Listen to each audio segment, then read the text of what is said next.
Okay, so kaya ako kayo pinatawag kayong tatlo. Alam naman natin na kayo yung pinakamababa for the month of August. So gusto ko lang malaman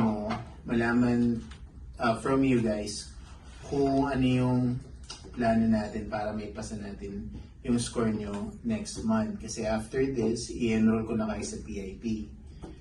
So, ano ba yung PIP? Ito yung Performance Improvement Plan. So, kailangan nyo pasan yan after 90 days. Don't worry, may supervision naman kayo. Extra supervision from me. So, ikaw, Christy, anong plano mo sa agent close mo?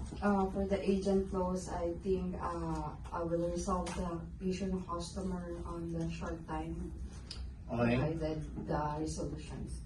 Sige, good. So, yun yung agent closed. Sige. Namamatay yung ilaw. Ano meron? May ito ba? Teka. Oops, okay. Baka ano lang. Baka generator lang.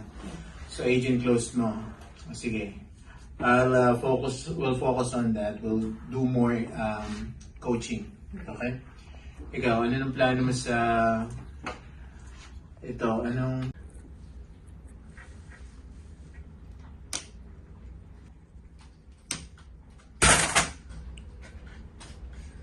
Uy!